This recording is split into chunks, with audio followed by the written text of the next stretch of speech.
शायद मेरा वापस जन्म हो रहा है एज एन एक्टर। मेरे दौरान वर्कशॉप नहीं हुई थी। Manish trusted me with the film. जब दो खूबसूरत लोग अपनी अदाकारी से बेइंतहा इश्क करते हैं तो पर्दे पर कहानी नहीं जादू बसता है। और हमारे साथ हैं गुस्ताख इश्क की दो धड़कनें, विजय और फातिमा। कैसे हैं आप दोनों? Good. How are you? बहुत बढ़िया। कुछ पहले जैसा बहुत सारी चीज़ें जो हमें नॉस्टैल्जिया में ले जाती हैं, खासकर हमारे जैसे लोग जो 90s वाले हैं उनको तो बहुत कुछ वो याद आते हैं, उस तरह का इश्क जो बहुत ऑर्गेनिक था, बहुत ही जो दिल से निकलता था। आप लोग को क्या याद आता है? इतनी सारी मेमोरीज है उस टाइम की। उस टाइम पे हम लोग हर चीज़ एंजॉय करते थे। वेदर का मज़ा होता था,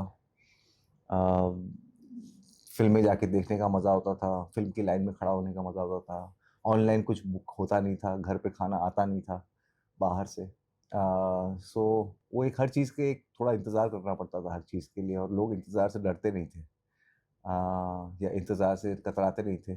दोपहर में लाइट चली जाती थी, अपने आप को डिस्ट्रैक्ट करने की बजाय दूसरों से एंगेज करना, वो सारी चीज़ें 90s की जो है वो सब याद आती है। पुराने एल्बम्स, फोटो एल्बम्स, ये फिल्म में इस सब की झलक है। फातिमा, आपको क्या था? नहीं, यही सारी चीज़ें जब भी टीवी पे जब भी वो डिज्नी चैनल आता था शाम के 7 बजे, तो पूरा हम सारे बच्चे सब कुछ खेल रहे, बट वो पॉइंट पे घर वापस आके हमें वही देखना है।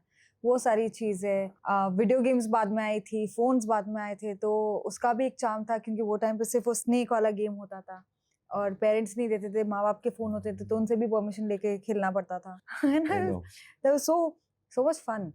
दोस्तों के साथ भी समय बिताना, हर शाम को दोस्तों के साथ समय बिताते थे। ये नहीं होता था कि ग्रुप नहीं होते थे, ग्रुप चैट्स नहीं होते थे शाम को, ग्रुप मतलब होता था, बकायदा ग्रुप होता था। करेक्ट। सो वो मिस करती हूँ। और नए लोगों से मिलना, क्योंकि जब आप ग्रुप में मिलते थे दोस्तों के दोस्तों से मिलते थे, तो वो टाइम पे ऑनलाइन डेटिंग नहीं होती थी। स्कूल टाइम में ना वो उस समय वो जो प्यार का अंकुर फूटता था, बहुत ही मासूम सा होता था और हर किसी ने किया है। आप लोग ने किया है? हाँ। वो बड़ा एक तरफा सा, या कभी ऐसा भी होता था दो तरफा भी होता था। आप लोग की क्या एक्सपीरियंस रहे हैं? एक तरफा ही लगा था क्योंकि कभी बात ही नहीं की उस बारे में। हाँ, क्या पता दो तरफा हो, समय लग मौका ही जाता नहीं है, दिया। बाद में पता चलता है। बाद में बोलते ओ मुझे ना आपके ऊपर क्रश था, तो तब क्यों नहीं बोला? अभी मेरे बच्चों के साथ खेलो। हाँ, श्योर। आपने कभी अपने दिल की बात नहीं कही? स्कूल में तो नहीं की थी यार, बहुत शर्माता था मैं बहुत समय तक शर्माता ही रहा। मेरे ख्याल से 18 की उम्र में जाके पहली बार बात की रहेगी। क्या बोला फिर? नहीं, लड़की ने आगे से लेटर भेज दिया, तो मुझे कुछ करना नहीं पड़ा। क्या? वो दो तरफा हो गया? नहीं, मेरी तरफ से था ही नहीं। अच्छा, हाँ। सामने वाले ने बोला है? हाँ, बॉडी लैंग्वेज बदल गई। हाँ। हाँ, मेरी तरफ से था ही नहीं। मेरी कॉलोनी में एक लड़की थी, वो उसने, मैं जानता भी नहीं था उनको, देखा था। तो एक स्कूल का कॉलोनी का एक छोटा बच्चा एक दिन एक लेटर लेके आया, मुझे So दिया। cute. मैंने खोल के पढ़ा, उसमें ऐसे कुछ लिखा था कि चेक शर्ट में अच्छे लगते हो और इस तरह का, फिर तुमने इंग्लिश क्या में। किया? तो मैंने कहा ठीक है, फिर क्या करना चाहिए। देन हमारी दोस्ती हो गई कुछ टाइम बाद में। हाँ। तो मेरा पहला इंटरेक्शन था। बस दोस्ती रही। दोस्ती रही, फिर 2-3 साल की दोस्ती के बाद में डेटिंग हुआ, स्वीट और फिर डेटिंग के बाद में डेटिंग खत्म हुई। स्वीट।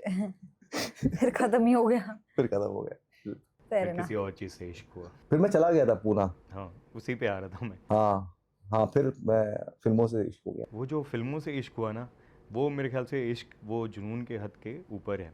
वो इश्क आप दोनों से पूछना चाहूँगा, वो कैसे हुआ? मैं तो चाइल्ड एक्टर थी, तो मुझे तो पता भी नहीं था कि एक्टिंग करनी है नहीं करनी। मम्मी पापा ने डाल दिया, कर लिया, शुरू किया। तो इनफैक्ट एक पॉइंट के बाद तो मुझे नहीं करनी थी, मुझे नफरत था सेट पे जाने से। क्योंकि एज अ चाइल्ड एक्टर आप काम कर रहे हो 12-12 घंटे, 18-18 घंटे। It's not fun. It's not fun for a child, it's not fun. फिर एक पॉइंट के बाद था कि नहीं यार, मुझे एक्टिंग नहीं करनी। पर जब नहीं कर रही थी तब लगा यार यही एक चीज़ है जिसमें मज़ा आता है और यही करना है। तो फिर वहाँ से प्रोसेस ऑफ ऑडिशनिंग, स्ट्रगल सब चालू हुआ, मिल गई। विजय, आप अपने इस इश्क के बारे में बताइए जो अदाकारी से आपको हुई और जिसके लिए सब कुछ छोड़ के पुणे पहुँचे आप। यार वो मेरे ख्याल से सबसे डूब के मैंने जो रोमांस किया है या जो इश्क महसूस किया है, वो सिनेमा से ही किया है। उस टाइम पे इतनी ज़रूरत थी मुझे अपने आप को एजुकेट करने की, सिनेमा के बारे में, एक्टर्स के बारे में। मुझे पता नहीं था मार्लन ब्रांडो कौन है, रॉबर्ट डी नीरो कौन है, अल पचिनो कौन है। मैंने कोई ग्रेट फ़िल्म मेकर की कोई फ़िल्म नहीं देखी थी। मेरे घर पे माहौल ऐसा था कि फ़िल्में देखने का नहीं था चलन। घर पे अगर टीवी पे फ़िल्म अगर लगी होती तो मेरे पापा ऐसे कॉर्ड निकाल देते थे हम्म, प्लग में से। तो उनको बिल्कुल नहीं पसंद था कि घर में फ़िल्में चलें। उनका मन था कि अगर आपको समय वेस्ट करना है तो 30 मिनट का सीरियल देख लो, 3 घंटे की फ़िल्म मत देखो। तो मैं उस मैंने अपना सारा यूथ, बचपन और टीन्स और अर्ली यूथ बगैर सिनेमा के बिताया था। तो जब मैं फ़िल्म स्कूल पहुंचा तो मैंने देखा कि सब मेरे से ज़्यादा सिनेमा जानते हैं। तो फिर मैंने शुरू किया धीरे धीरे कि मैं श्याम बेनेगल की फ़िल्म लेके आता था, फिर एक सीरीज है, हाँ सीडीज़ लेके आता था। वो मैं देखना शुरू किया। तब मुझे समझ में आया कि यार ये अलग ही कितना बड़ा दुनिया है। खजाना है और कितना। और स्कूल में जो भी मैंने पढ़ा लिखा था मुझे कुछ याद नहीं रहा उसमें से। लेकिन मैं हर चीज़ जो सिनेमा में या नाटकों में होता था, मुझे हर चीज़ याद रह जाती थी। तो मुझे लग रहा था कि मैं लाइफ के बारे में ऐसे सीख रहा हूँ। ऐसे ज़्यादा सीख रहा हूँ बजाय स्कूल जाके और कॉलेज जाके। तो मेरे लिए तो पूरा शिफ्ट हो गया life. Everything turn for me from there. मैं दिन की 2 या 3 फ़िल्में देखता था वहाँ पर, क्लासेस करने के बावजूद। बस मेरा एक ही ईमान धर्म था उस टाइम पे, और वो काफ़ी साल तक रहा है। यहाँ पर बॉम्बे आके भी मैं I used to live by this mantra, 1 film a day. Still do that? नहीं, अभी तो टफ हो नहीं जाता होता। है। नहीं, it's very tough. I think film जब तक थी तब तक 1 फ़िल्म अ डे था। फिर सीरीज़ जब आ गई ना वो तो तो फिर फिर बिंज अलग ही, वॉचिंग में हाँ। वाला चक्कर हो गया था। और फिर बिंज वॉचिंग के बाद में क्या हो यू नीड जाता है सम ब्रेक। या वो फिर इतना इतना भी कंज्यूम करो ना कंटेंट, तो फिर आपका ब्रेन भी थोड़ा फ्रीज हो जाता है। करेक्ट। डैड का आपके इस इश्क, इस जुनून पे क्या उनका रिएक्शन था? उनको पता ही नहीं था ये सब चल रहा था घर में। चुप-चुप के हो रहा था। तो तभी तो भागा मैं। उनके सामने मैं नाटक करता था चुप के। लेकिन फ़िल्मों की बात या फ़िल्मों के बारे में बातचीत या गाने नहीं था। और बिना सपोर्ट के फिर आप यहाँ पहुँच गए। मेरे ख़्याल से जैसे भी जैसा भी आपको माहौल मिला है, वो अपने आप में एक सपोर्ट है एक आर्टिस्ट के लिए। कुछ मैं ऐसे दोस्त हैं जिनके पेरेंट्स बहुत सपोर्टिव हैं। वो चाहते हैं कि जितना ये बच्चा कर रहा है उससे 5 गुना ज़्यादा करना चाहिए। वो अलग प्रेशर है। और कुछ मेरे जैसे लोग हैं जिनको किसी तरह का प्रोत्साहन नहीं मिला या किसी तरह का हाथ पकड़ना नहीं मिला। तो अपने आप से फिगर आउट करना पड़ता है। अपने आप के अंदर ही एम्बिशन ढूँढना पड़ता है, अपने अपने अंदर ही फायर पैदा करनी पड़ती है, अपने ही गोल सेट करने पड़ते हैं, अपने गोल को सरपास करना पड़ता है। अकेले की जर्नी होती है। मेरे ख़्याल से मैं ये प्रेफ़र करूँगा बजाय रादर इसके देन कि पेरेंट्स का प्रेशर। हाँ, माँ-बाप बहुत एंथुसियास्टिक है करेक्ट। आपके करियर को लेके तो फातिमा, विजय, आप दोनों से पूछना चाहता हूँ, ये जो जीवन के संघर्ष हैं, जो अनुभव हैं, वो आपकी जब आप एक्ट कर रहे होते हैं अदाकारी में, कितना उसका फ़ायदा होता है? जीवन की समझ सब इंसान के लिए अच्छी होती है, लेकिन एक आर्टिस्ट के लिए वो एक असला बन जाती है। उसका इस्तेमाल कर सकता है। हालाँकि जो भी जीवन की संघर्ष है या जो भी हम पे बीतती है, जिसकी वजह से हमको एक्सपीरियंस होते हैं, वो करेक्ट तरीके से जो प्रोसेस कर लेता है, वो विज़डम बन जाती है। नहीं करते तो फिर वो बेवकूफ़ी होती है। आपने कभी ऐसे चैनलाइज़ किया अपने संघर्षों को किसी किरदार में, किसी फ़िल्म में? अपने आप को मैं रोज़ कहीं न कहीं किसी सीन में ढूँढने की कोशिश करता हूँ या अपने आप को झोंकने की कोशिश करता हूँ। लेकिन मैं खुद कल जो था वो आज नहीं हूँ, मुझे ऐसा लगता है। कुछ ना कुछ थोड़ा-सा बदल गया होता है कि मैं अपने आप को मैं कुछ ईमेल्स में पढ़ रहा था, उस टाइम पे ईमेल में लिखता था अपने दोस्तों को या कुछ लोगों को। उसमें जो भाषा थी वो भाषा मैं इस्तेमाल करता ही नहीं, उस तरह के वर्ड्स मैं इस्तेमाल करता नहीं, उस तरह का जोक मेरा ह्यूमर है ही नहीं। मैं बहुत बदल गया हूँ। और अच्छा है, बुरे के लिए नहीं कह रहा हूँ, मैं बदल गया हूँ। और मैं जानता हूँ कि ये अगर सब इस बात पे अगर थोड़ा-सा एक्सेप्ट करें, क्योंकि आप नहीं, अगर बदलोगे ही थोड़ा-सा बदलोगे। ढूँढोगे तो आपको भी मिलेगा कि कि- आप बहुत बदल चुके हो। करेक्ट। तो कोई कैरेक्टर मेरे जैसा है नहीं, लेकिन मैं खुद मेरे जैसा नहीं रहता हूँ। लेकिन कभी ऐसा आप दोनों के साथ होता है कि किसी किरदार में इतने डूब जाएँ कि उससे निकलना मुश्किल हो? मेरे साथ नहीं रहता है। मैं करती हूँ और फिर मोमेंट में रहती हूँ, फिर मैं वापस अपने आप में चली जाती हूँ मेरी दुनिया में। मैं एक्चुअली जिससे सबसे ज़्यादा अफेक्ट होती हूँ मेरे एनवायरनमेंट से। तो जब मैं शूट करती हूँ वो दुनिया में मैं उससे बहुत चेंज हो जाती हूँ या ग्रो करती हूँ या अफेक्ट होती हूँ। वो मेरा जर्नी है। जैसे काफ़ी टाइम तक मुझे लगता था ये गलत तरीका है परफॉर्म करने का। मे बी क्योंकि सारे मेरे दोस्त हैं, वो लोग एक तरीके से बोलते हैं कि मैं रह गया इस कैरेक्टर में, रह गई, तो मुझे लगता था कि शायद मैं कुछ सही नहीं कर रही हूँ। Then I went to Adishakti, और वो लोग बहुत ब्रेथ वर्क और ये सब पे काम करते हैं। तो उनका आइडिया ये है कि ब्रेथ अगर आप कंट्रोल करोगे, आप सारे इमोशंस इग्नाइट कर सकते हो अपने ऊपर। क्योंकि अगर आप काम कर रहे हो, उनका ये मानना है कि जब भी क्यों एक्टर्स कोई सैड अगर कैरेक्टर प्ले करते हैं या कोई ग्रे या डार्क कैरेक्टर प्ले करते हैं, हम वो ले जाते हैं घर पे। बट जब भी हम लोग कोई लाइट कैरेक्टर, हैप्पी, कॉमेडी या फनी, रोमांटिक, हम वो क्यों नहीं बन जाते? हाँ So that's a very, because we romanticize being sad. That's, I'm not saying that this is right or wrong. उन्होंने पेन को लेके हाँ, इतना पेन एक, को ना वो रोमांस होता है कि हाय एक पेन है, हाँ, बट उसका उनका मानना ये है कि यार एक्शन बोला करो, फिर जाओ पार्टी करो, वापस घर आओ, ये काम है। You will be in the moment Switch when on, your switch off. Emotions आएंगे ही आएंगे। जब भी आप कोई इमोशन को ट्रिगर करोगे, बहुत सारी चीजें खुलती है। पर कभी कभी ऐसा होता है कि वो इतना रेपिटेटिव होता है, that's when you need your tools, कि नहीं कर पा रहे, इंस्टिंक्टिवली नहीं कर पा रहे, टूल्स है, तो मैं उसको वापस नहीं लेती हूँ, मेरा वहीं पे खत्म हो जाता है कहानी। आपके साथ किसी के या तो ऐसा भी हुआ हो कि किसी किरदार को करते हुए टूटे हो? हाँ होता है। कभी कभी सीन्स ऐसे होते हैं जहाँ पर आपको या तो सीन में आप बहुत इमोशनल हो रहे हो, या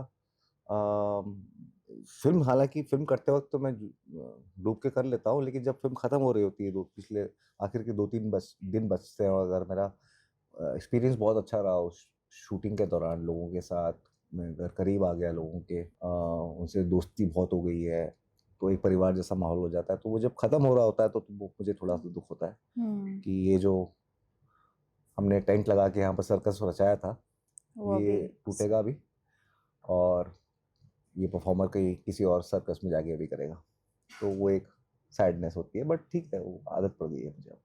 इस फिल्म में गुस्ताख इश्क में एक बहुत ही माहिर, हम जिनको सब एक्टिंग के बादशाह मानते हैं, नसीर भाई हैं। नसीर सर के साथ आप लोगों का कैसा एक्सपीरियंस रहा? और मैं कहीं पढ़ रहा था कि जब आप मुंबई आए और वो पुणे में वर्कशॉप लेते थे, तो वापस आपको उस क्लास में जाना था, लेकिन वहाँ आप शायद घुस नहीं पाए थे। क्या कहानी है वो? अनफॉर्चुनेटली जब मैं वहाँ पर था FTII में, मेरे बैच से पहले उन्होंने एक वर्कशॉप की थी एक्टर्स के लिए, और मेरे जाने के बाद एक वर्कशॉप की थी उन्होंने। मेरे दौरान वर्कशॉप नहीं हुई थी उनकी, बाकी हालांकि अच्छे अच्छे टीचर्स आए थे। तो मेरा बड़ा मन में वो रह गया था कि हमारे साथ वर्कशॉप नहीं हुई। तो मुझे पता चला मेरे अगला बैच, मेरे बाद वाले बैच के साथ वो वर्कशॉप कर रहे हैं, तो मैं आ गया एक दोस्त को लेके पुणे कि हम भी बैठ जाएंगे उनकी क्लास में। हमको पता चला कि हम नहीं बैठ सकते क्योंकि वो कह रहे हैं कि किसी और की क्लास है, आप कैसे, उनको अनकंफर्टेबल महसूस होगा ना, आप तो सीनियर हो। तो हम लगे रहे, बाहर बैठे रहे, ये सोच के, ऐसे नहीं सोच के कि हमको अंदर ले लेंगे, हम ये सोच के बैठे थे कि अगर आते जाते भी दिख जाएगी, हाय हेलो हो जाएगी तो एटलीस्ट। तो हम बैठे रहे, इंटरवल हो गया, लंच हो गया, इवनिंग सेशन खत्म हुआ, चाय के लिए बाहर आए, फिर डे एंड हुआ 7:30 बजे, तभी हम बाहर बैठे थे। बोले कि अभी भी बैठे हो? हाँ ठीक है, कल सुबह 9 बजे आ जाना। वाह, कितने दिन का था? 4 दिन की वर्कशॉप थी। आपका कैसा एक्सपीरियंस रहा? मुझे तो बहुत मज़ा आया। पहले मैं बहुत नर्वस थी क्योंकि उनका काम देख के तो वैसे ही सब लोग हक्का बक्का हो जाते हैं। वैसे ही अपने जहन में आप बना लेते हो ना कि वो आपको जज करेंगे आपकी परफॉर्मेंस को, तो आपको लगता है कि आप अपना बेस्ट फुट फॉरवर्ड रखेंगे। बट वो बहुत ही गिविंग है और केयरिंग है, वो चाहते कि आप भी अच्छा करो, तो वो हमेशा आपको संभालते हैं, तो बड़ा मज़ा आया। एक ऐसी चीज़ जो विजय की आपको बहुत अच्छी लगती हो, ऐसी एक कोई चीज़ जो आप बदलना चाहते हो? सेंस ऑफ ह्यूमर अगर इसका अच्छा हो जाए तो बड़ा मजा। मेरा सेंस ऑफ ह्यूमर थोड़ा भी बदला तो हमारी दोस्ती खत्म हो जाएगी। That's true. और अच्छी जो लगती हो चीज़? नहीं, वही अच्छी लगती है, उसकी सेंस ऑफ ह्यूमर बहुत अच्छा है। हम दोनों का वहाँ पे बहुत ही अच्छी दोस्ती, बॉन्डिंग हुई हमारी सेंस ऑफ ह्यूमर में। But he is a great guy, बहुत ही सुलझा हुआ लड़का है, बहुत ही टैलेंटेड है, बहुत एक्सपीरियंस के साथ आता है। मैं इनफैक्ट उसको काफ़ी समझ रही हूँ ये इंटरव्यूज़ के ज़रिए। इतनी हमने बात नहीं की क्योंकि हमने ज़्यादा मजाक ही किया है, तो काफ़ी इम्प्रेस्ड हूँ मैं। He's a very intelligent boy and very talented. I'm very happy that I got to know. विजय, आप क्या कहना चाहोगे अपनी को स्टार के बारे में? बहुत डाउन टू अर्थ, बहुत ही सिंपल और एक्सेसिबल। इसका कोई कॉम नहीं है, कोई एयर नहीं है, कोई एरोगेंस नहीं है, कोई बहुत बड़ी बड़ी फिल्में करके आई है, लेकिन किसी तरह का उसके अंदर वो नहीं है। वो मुझे इसकी क्वालिटी बहुत अच्छी लगती, काफ़ी कनेक्टेड है अपने रूट से, अपनी रियलिटी से। और एक चीज़ मैं इसकी जो बदलना चाहूँगा, अच्छा चप्पल निकल रही है। हाँ, इसकी चप्पल बदलना चाहूँगा ताकि पड़े नहीं मुझ पे। कुछ और? डरा दिया, अब क्या बोलेगा? चप्पल निकलवाना खत्म चाहता हूँ मैं होगी। इसकी, ताकि नंगे पैर घूमे ये। हाँ। पिछले कुछ सालों में स्ट्रीमिंग प्लेटफॉर्म्स पे एक से बढ़कर एक किरदार आपने निभाए हैं और कुछ अरसे बाद आप फिर से बड़े सिनेमा पे बड़े पर्दे पर दिखाई दोगे, वो भी एक अलग तरह की कहानी, मेन लीड के तौर पर रोमांस करते हुए इतनी अच्छी को स्टार के साथ। ये फीलिंग कैसे है अभी अंदर, कैसे इसको डिफाइन करोगे? कुछ नया ही हो रहा है, मुझे लग रहा है, मैं शायद मेरा वापस जन्म हो रहा है एज एन एक्टर, क्योंकि कुछ सालों से मेरी फिल्म थिएटर में आई नहीं है, तो मैं काफ़ी न्यू। हाँ, न्यू फीलिंग आ रही है, और एज ए लीडिंग मैन पहली बार मेरी फिल्म शायद बड़े पर्दे पे अच्छे से आ रही है, तो I think it's like new birth for me. So इसमें अब मैं चाहूँगा कि ऑडियंस का पूरी तरह से सपोर्ट होगा, तो इस राह में मैं आगे बढ़ सकता हूँ। और फातिमा, आपने हाल फिलहाल में एक से बढ़कर एक किरदार किए हैं। मेट्रो इन दिनों की बात करें, अजीब दास्तान, मतलब जी जान झोंका हुआ है। इसमें बहुत ही माहिर लोग हैं, गुलजार साहब हैं, विशाल भारद्वाज जी का म्यूज़िक है, रेसुल का साउंड है, इतने कमाल के लोग, मनीष मल्होत्रा प्रोड्यूस कर रहे हैं। कैसा इसको देखते हो कि आप लोग पे इतना भरोसा कर रहे हैं और फिर वो जनता के बीच में जब ट्रेलर जाता है तो उसका भी एक ऑर्गेनिक सा बहुत ही प्यारा सा फीडबैक आता है? एक बहुत चीज़ अच्छी रही है कि ट्रेलर का रिएक्शन बहुत ही पॉजिटिव है, इवन गानों का, क्योंकि जितने लोगों का आपने नाम लिया है वो सब लोग बहुत बहुत बेहतरीन काम करते आए हैं, और just to be a part of their world and aura is enough for me to be happy. या क्योंकि ये मौका फिर मिलेगा नहीं मिलेगा, इस तरीके ये जुगलबंदी के साथ मिलेगा नहीं मिलेगा पता नहीं। सो आई एम ब्लेस्ड के you know Manish trusted me with the film, या Vibhu trusted me with the film, he was giving as an actor, co actor, हर चीज़ आसान थी। नसीर जी ने भी इतना प्यार दिया, तो हर चीज़ एकदम सही हो गई। पूरा क्रू बहुत ही टैलेंटेड है। Manish has somehow manage to, you know, because he loves this film, he loves cinema, he's managed to get all the right people, correct. कि सब सही हो, अब बस लोगों तक लेकर आनी है, एंड होपफुली लोग उसको उतने ही प्यार से रिसीव करेंगे जितने प्यार से हमने बनाई। आप लोग के लिए आखिर में मैं ये पूछना चाहूँगा, सक्सेस क्या है? और सक्सेस से ज़्यादा इम्पोर्टेंट मुझे ऐसा लगता है कि एक अभिनेता की लाइफ में जो फेलियर्स हैं, जो इंतज़ार है, वो ज़्यादा इम्पोर्टेंट होते हैं। दोनों को आप कैसे डिफाइन करोगे? इंतज़ार तो बहुत देखा है, फेलियर भी काफ़ी देखा है, इसीलिए सक्सेस इतनी ट्रांजिशनल लगती है कि ये होगा और सक्सेस का एक मौका आएगा, फिर आप इंतज़ार में जा सकते हो, फिर कुछ हो सकता है, तो दौर है। सक्सेस भी फीलिंग बहुत अच्छी होती है जब आपकी चीज़ें कनेक्ट हो जाती है, लोग पसंद करने लग जाते हैं, लोग उसके बारे में बात करते हैं, लेकिन उसका मुझे नशा नहीं है या ना उसकी आदत है, क्योंकि सब तरह का देख चुका हूँ, सब तरह का जी चुका हूँ, तो सबसे थोड़ा-थोड़ा नाता है, तो कोई ऐसा नहीं है कि मैं ये तो मुझे चाहिए ही नहीं लाइफ में, ऐसा नहीं। जो होगा I will watch it and I will move forward. कभी ऐसा हुआ टूटे और फिर बाउंस बैक किया? हाँ, कई दफ़ा, नहीं, हर रोज़ तो नहीं, हर रोज नहीं, बट एज इन लाइक कई दफ़ा। you've done it so well and with so much of courage to be able to do what you're doing, and Yeah. all your choices have been brave choices, या so that's courage. ऐसे कैसे question कर रहा है यार? आप दोनों से इसलिए भी जानना चाह रहे हैं ना, इंस्पिरेशन हो आप, अपने दम पर आपने अपनी कहानी लिखी है, जैसे आप खुल के आप लोग ने अपनी चीज़ें बताई भी, आप बीती जो है, टूटे भी हैं, बाउंस बैक कैसे किए, और वो जो लोग इस फील्ड में आना चाहते हैं उनके लिए आप क्या कहना चाहोगे? जो टूटने के बाद में जो मंथन होता है ना, उसमें कुछ निकल के आता है, क्योंकि आप जब नहीं टूटे होते हो तो आपको दिखती नहीं है कुछ चीज़ें। जैसे अगर कहते हैं एक